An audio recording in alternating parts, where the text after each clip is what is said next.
Hello friends, welcome to our channel. আমাদের চ্যানেলে কিন্তু তোমাদের সবাইকে স্বাগত। তোমাদের জন্য কিন্তু আরেকটি গুরুত্বপূর্ণ লোকসভা কেন্দ্র নিয়ে চলে এসেছি এবং যেটার দিকে কিন্তু সবাই প্রায় তাকিয়ে থাকবে। তো কিছু কিছু দেখুন লোকসভা আছে যেগুলোর দিকে কিন্তু সারা বঙ্গবাসীর নজর থাকবে কিন্তু 4 তারিখে, এবং তার মধ্যে কিন্তু একটি কলকাতা উত্তর। এবং কলকাতা উত্তরে কার পাল্লা ভারী আমরা কিন্তু দেখে নেব। তার আগে এই যে এই জায়গায় কিন্তু খুবই গুরুত্বপূর্ণ একটি জায়গা। তার কারণ একদম যেদিন শেষ প্রচারে কিন্তু নরেন্দ্র মোদী এসে কিন্তু রোড শো করে গেছে আহ, যে বিজেপি প্রার্থী তাপস রায় তার হয়ে, এবং প্রচুর কিন্তু লোক হয়েছিল রোড শোতে। আপনারা যারা দেখেছেন আমার চ্যানেলেও কিন্তু ভিডিও আছে, তো সেটার কিন্তু একটি এফেক্ট সেখানে থাকবে। তারপর দেখুন সেদিনকে, মানে যেদিনকে এই রোড শোটা করে কলকাতা উত্তরে, সেদিন কিন্তু বারাসাত লোকসভায় কিন্তু অশোকনগরে কিন্তু রোড শো করেছিল এবং সেখানে কিন্তু প্রচুর মানুষ কিন্তু হয়েছিল। এবং এই জিনিসগুলোকে আমরা লক্ষ্য রেখে অনেক অনেক কিছু ডিসকাস করব, এবং কলকাতা উত্তরে কার পাল্লা ভারী সেটাও কিন্তু দেখে নেব। দেখুন কলকাতা উত্তরে কিন্তু দাঁড়িয়েছে তৃণমূল প্রার্থী সুদীপ বন্দ্যোপাধ্যায়, বিজেপি প্রার্থী তাপস রায়, কংগ্রেস প্রার্থী কিন্তু প্রদীপ ভট্টাচার্য। এবার দেখুন এখানে কে জিততে পারে বা কে এগিয়ে থাকতে পারে। প্রথমত বলি, এই প্রেডিকশন যেটা করব সেটা কিন্তু হতেও পারে আবার নাও হতে পারে, এটা কিন্তু আমাদের মিলতেও পারে আবার নাও মিলতে পারে। জাস্ট আমাদের একটা প্রেডিকশন কীরকম কী হতে পারে। আমরা কিন্তু একটি 2014 এবং 2019-এর যে লোকসভা নির্বাচনগুলো হয়েছিল তার রেজাল্ট দেখে কিছুটা নির্ণয় করব। এবং আপনারা কোন লোকসভা কেন্দ্র দেখে দেখছেন অবশ্যই জানাবেন। প্রথমত দেখি যে 2014 সালে কিন্তু এখানে টোটাল ভোট দিয়েছিল কিন্তু 14,33,000। মেল ভোটার ছিল 7,97,000, ফিমেল ভোটার ছিল কিন্তু 6,36,000। টোটাল ভোট কিন্তু ভ্যালিড ভোট পড়েছিল 9,46,675টি, যা কিন্তু একদমই কম ভোট পড়েছিল, মাত্র 66%। এবং তার ফলেও কিন্তু প্রায় 1 লক্ষ ভোট অর্থাৎ 96,266 ভোটে কিন্তু জিতে যায়। কেই জিতে যায়? টিএমসি কিন্তু জিতে যায়। এবং এখানে কীরকম কী ভোট হয়েছিল আমরা যদি একটুখানি দেখি, দেখুন এখানে যে ভোট হয়েছিল 36% পেয়েছিল কিন্তু তৃণমূল কংগ্রেস। ধরুন এক সেকেন্ড, হ্যাঁ 36% ছিল কিন্তু তৃণমূল কংগ্রেস, বিজেপি ছিল কিন্তু 26%, সিপিএম ছিল কিন্তু 20%, কংগ্রেস ছিল কিন্তু 13%। তো এখানে কিন্তু পার্সেন্টেজটা আমরা দেখতে পাচ্ছি, আমরা কিন্তু অনেক জায়গায় লক্ষ্য করেছি। এবং 2014 সালে কিন্তু সেকেন্ড পজিশন ছিল কিন্তু সব জায়গায় বিজেপি, থার্ড পজিশনে। কিন্তু 2014-তে একমাত্র এই কেন্দ্রটায় কিন্তু আমরা দেখছি যে বিজেপির কিন্তু সেকেন্ড পজিশনে কিন্তু ছিল, এবং বিজেপির কিন্তু ভোট ছিল 26.1%। কে কত ভোট পেয়েছিল আমরা একটু দেখিনি। দেখুন টিএমসির যে ক্যান্ডিডেট সুদীপ বন্দ্যোপাধ্যায়, সে কিন্তু ভোট পেয়েছিল 3,43,687 ভোট, যা কিনা 36%-এর মতো। তারপর কিন্তু ভারতীয় জনতা পার্টি থেকে রাহুল অর্থাৎ বিশ্বজিৎ সিনহা কিন্তু পেয়েছিল 2,47,000 অর্থাৎ ভোট পার্সেন্টেজের 25.9%, যে কিন্তু ভারতীয় জনতা পার্টির হয়ে। এবং রূপা বাগচি কিন্তু থার্ড পজিশনে অর্থাৎ কমিউনিস্ট পার্টি অফ ইন্ডিয়া থেকে 1,96,000 ভোট পেয়েছিল, এবং 20.5% কিন্তু তার ভোটের রেশিও ছিল। এবং কংগ্রেসের যে প্রার্থী ছিল সে কিন্তু ভালো ভোট টেনেছিল, 1,30,000 কিন্তু ভোট পেয়েছিল, যা কিনা ভোট পার্সেন্টেজের 13.7%। এবার দেখা যাক যে এখানে 2014 সালে কি হয়েছিল। দেখুন তৃণমূল কংগ্রেস 34টি পেয়েছিল, কংগ্রেস 4টি পেয়েছিল, বিজেপি 2টি পেয়েছিল, এবং সিপিএম কিন্তু 2টি পেয়েছিল, টোটাল 42টার মধ্যে। এবার আমরা যদি একটুখানি দেখে নিই যে 2019-এ কী হয়েছিল। দেখুন 2019-এ কিন্তু ভোট মানে যারা দেবে তাদেরও কিন্তু পার্সেন্টেজ বেড়েছিল, এবং 16,18,000 কিন্তু ভোট পড়েছিল, যার মধ্যে মেল ক্যান্ডিডেট ছিল কিন্তু 8,89,000, ফিমেল 7,29,000। টোটাল ভ্যালিড ভোট ছিল কিন্তু 9,43,000। এখানে কিন্তু ভোটটা কম পড়ে। 2014-তে দেখলাম 66%, 2019-এ দেখলাম 58%, আরও কমে গেছে। এবং মার্জিন কিন্তু সেই একই ব্যক্তি জিতেছিল 1,27,095টি ভোটে।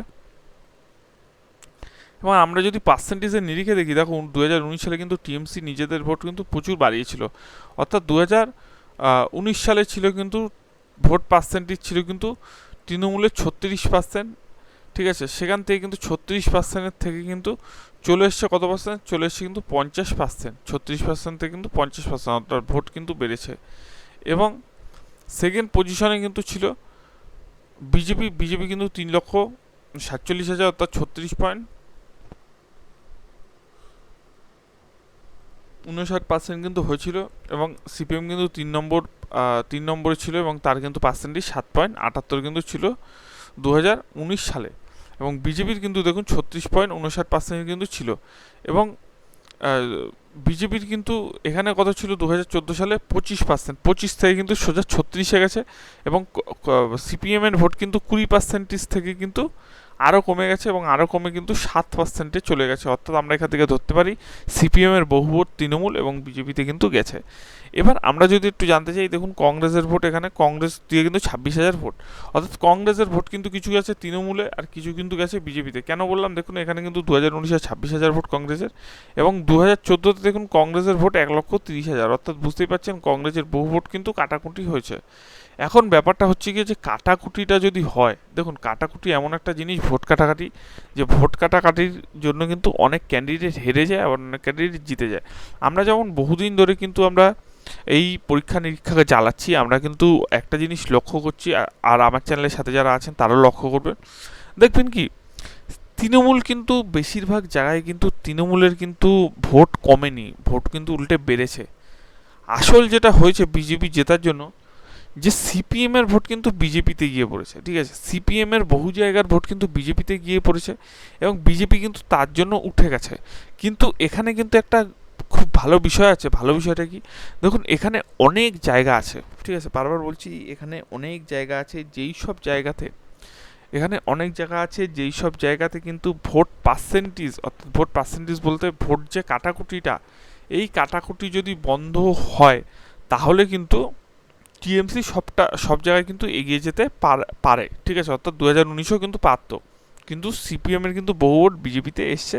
আমরা কিন্তু প্রত্যেকটা মানে যখন আমরা ডিসকাশন করছি প্রত্যেকটাই আমরা দেখতে পেলাম, প্রত্যেকটারও এবার 2-3টে কিন্তু একটু বাইরে আছে, সেগুলো কিন্তু কথা আমি ধরলাম না, সেগুলো কিন্তু কিন্তু বেশিরভাগই কিন্তু সিপিএমের ভোট কমে গিয়েছে 2019 সালে, এবং বিজেপির ভোট কিন্তু বেড়ে গিয়েছে।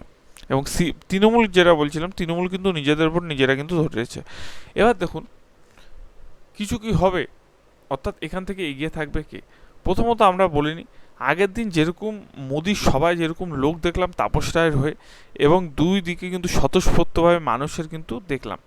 এখানে কিন্তু একটা জিনিস লক্ষ্য করা যায় আবারও, কী জিনিস, যে টিএমসি কিন্তু কিছু কিছু প্রকল্প আছে, সে প্রকল্পের জন্য কিন্তু টিএমসি কিন্তু বহু জায়গায় কিন্তু দেখেছেন আপনারা বিধানসভা, কারণ অনেক সময় বিধানসভায় কিন্তু এর আগের বছর কিন্তু অনেকে বলেছিল যে বিজেপি কিন্তু এগিয়ে যাবে, কিন্তু বিজেপি কিন্তু আসতে পারেনি তেমন একটা জায়গায়।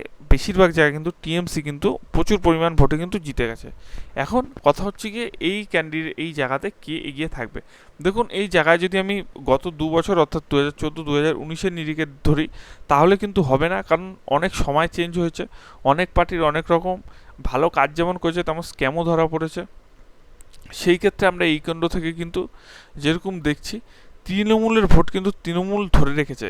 এখন দেখুন আমি একটা কথা বলছি, এখানে কিন্তু কংগ্রেস প্রার্থী দাঁড়িয়েছে, এখানে যদি সিপিএমের ভোট যদি বিজেপি পায়, অর্থাৎ সিপিএম, দেখুন বাম কংগ্রেস জোট সে তো আমরা সবাই জানি, কিন্তু তার ফলেও সিপিএমের ভোট যদি কিনা বিজেপি পায়, তাহলে কিন্তু এখান থেকে কিন্তু তাপস রায় কিন্তু এগিয়ে যাবে, এখান থেকে কিন্তু তাপস রায় এগিয়ে যাবে। আর আরেকটি কথা, যদি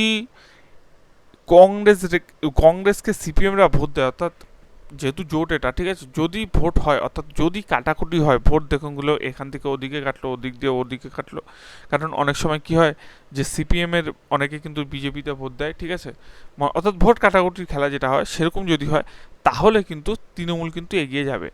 ভোট যদি কাটাকুটি হয় এই কেন্দ্রে, তাহলে কিন্তু তৃণমূল এগিয়ে যাবে, আর ভোট কাটাকুটি যদি না হয় তাহলে কিন্তু আমি বলে দিতে পারি তাপস রায় কিন্তু এগিয়ে থাকবে, ঠিক আছে। কারণ এই লোকসভাটা কিন্তু খুবই একটি ভাইটাল লোকসভা, এবং এই লোকসভায় যেটা আমি বারবার বলছি, যদি ভোট কাটাকুটি হয় তাহলে কিন্তু তৃণমূল এগিয়ে যাবে, আর ভোট কাটাকুটি যদি না হয়, যদি মানে সিপিএমের অনেক লোক যদি আর কি বিজেপিতে ভোট দেয়, তাহলে কিন্তু তৃণমূলের কিন্তু এখান থেকে কিন্তু আবার নতুন করে ওঠা তাহলে কিন্তু একটু অসুবিধা হয়ে যাবে, সেই ক্ষেত্রে কিন্তু বিজেপি এগিয়ে যাবে। আর ভোট কাটাকুটি যদি হয়, অর্থাৎ ভোট কাটাকুটি বলতে যদি সিপিএমের ভোট বিজেপির দিকে যায় বা তাহলে কিন্তু আখেরে কিন্তু লাভ বিজেপির, আর যদি সিপিএমের ভোট যদি সিপিএমের জায়গায় যায় বা কংগ্রেসের জায়গায় যদি যায়, তাহলে কিন্তু এখানে কিন্তু গেইন হবে কে, এখানে কিন্তু গেইন হবে একমাত্র জোড়াফুলি, ঠিক আছে। এবং এইখান থেকে কিন্তু দুজনই যেহেতু হাই ভোল্টেজ ক্যান্ডিডেট, আমি কিন্তু দুজনকেই মোটামুটি 50-50-তে রাখবো, ঠিক আছে, এবার আপনাদের কি মনে হয় অবশ্যই কমেন্ট সেকশনে কমেন্ট করবেন। আর যদি বলেন যে 1% কাকে আপনি এগিয়ে রাখবেন, 1% অবশ্যই আমি বিজেপিকে এগিয়ে রাখবো, তার কারণ আগের দিনের একটা রোড শো করে কিন্তু মোদি কিন্তু, আমি যেটুকু দেখেছি সেই ক্ষেত্রে কিন্তু আমি একটু হলেও কিন্তু তাপস রায়কে এখান থেকে এগিয়ে রাখবো। তো ভিডিওটি কেমন লাগলো জানাবেন, ভালো লাগলে কিন্তু চ্যানেলটি সাবস্ক্রাইব করবেন। ধন্যবাদ।